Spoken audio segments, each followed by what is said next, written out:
5 करोड़ से भी ज़्यादा मौतें हुई। 500 मिलियन से भी ज़्यादा लोग इस बीमारी से बीमार पड़े।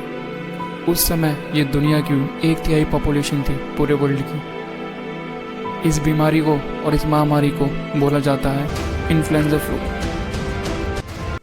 आज 2020 में पूरी दुनिया कोरोना वायरस से लड़ रही है और 102 साल पहले इससे भी बहुत बड़ी महामारी ने पूरी दुनिया को हिला दिया था। 1918 में बहुत ज़्यादा लोग एक साथ बीमार पड़ने लगे।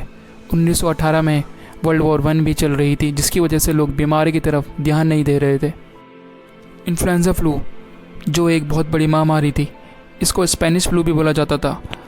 स्पेनिश फ्लू के नाम से हम सब यही समझते हैं कि ये बीमारी स्पेनिश लोगों से आई है, पर ऐसा पूरी तरीके से हम नहीं सोच सकते। ध्यान से इस फ़ोटो को देखिए, ये 1918 की फ़ोटो है। इसमें आपको डॉक्टर और मरीज़ दोनों ही मुंह पे मास्क लगाते घूमते हुए दिख रहे होंगे। यह सभी वो लोग हैं जो इस बीमारी से बीमार हुए हैं। उस समय लोगों के पास ज़्यादा फैसिलिटीज़ नहीं होती थी अपने आप को सुरक्षित रखने के लिए, ना ही उस समय वेंटिलेटर्स होते थे। डॉक्टर भी उस समय मरीज़ की नसों को चेक करके देखते थे कि वो कितना बीमार है। कोरोना वायरस और इन्फ्लुएंजा फ्लू में केवल एक ही अंतर है। इन्फ्लुएंजा फ्लू की वजह से 5 करोड़ लोगों की मौत हुई थी और उस समय लोगों के पास इतना हाइजीनिक प्रोडक्ट्स अवेलेबल नहीं होते थे। कोरोना वायरस के जो सिम्टम्स हैं वही इन्फ्लुएंजा फ्लू के सिम्टम्स थे। खांसी, बुखार, जुकाम, सर में दर्द होना, कमज़ोरी, ये सभी इन्फ्लुएंजा फ्लू के सिम्टम्स भी थे। उस समय सभी मेडिकल अथॉरिटीज़ ने ये बता दिया कि सभी लोग या तो मास्क पहन के बाहर निकलेंगे और कोई भी 2 से या 3 से ज़्यादा लोग एक साथ खड़े नहीं होंगे।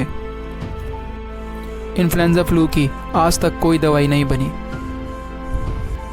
डॉक्टरों ने उस समय इस दवाई को बनाने की बहुत कोशिश करी और उन्होंने एक वैक्सीन बनाई भी थी, जिसमें इसी वायरस के 2 टाइप के वायरस से मिला के एक वैक्सीन बनाई गई और जिसको देने से नतीजे वो नहीं आते थे जो डॉक्टर सोचते थे।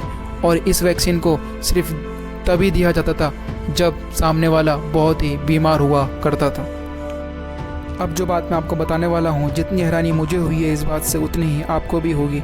ये बीमारी पूरे दुनिया में फैली थी और चाइना में भी फैली थी, पर चाइना में लोगों की डेथ उतनी नहीं हो रही थी जितनी बाकी देशों में हो रही थी। बाकी सभी देशों ने चाइना से पूछा भी कि आपके देश में इतनी कम लोगों की डेथ कैसे हो रही है। चाइना ने इसका जवाब दिया कि हमारे देश के लोगों की इम्यूनिटी स्ट्रॉन्ग है, इसकी वजह से हम लोग सर्वाइव कर पा रहे हैं, पर यह सच नहीं था। इन्फ्लुएंजा फ्लू की वजह से सिर्फ एक ही काम अच्छा हुआ था। उस समय वर्ल्ड वॉर 1 को रोक दिया गया था, क्योंकि सभी सोल्जर्स एक साथ कैंप बना के एक ही कैंप में रहा करते थे, जिसकी वजह से सोशल डिस्टेंसिंग नहीं हो पाती थी उस समय और लोग ज़्यादा तादाद में बीमार हो रहे थे। ऐसा लगता है कोरोना वायरस इन्फ्लुएंजा फ्लू का ही एक दूसरा नाम है और लगता है इतिहास अपने आप को एक बार फिर दोहरा रहा है। मेरे चैनल को सब्सक्राइब करें और वीडियो अच्छी लगे तो लाइक और शेयर ज़रूर करें।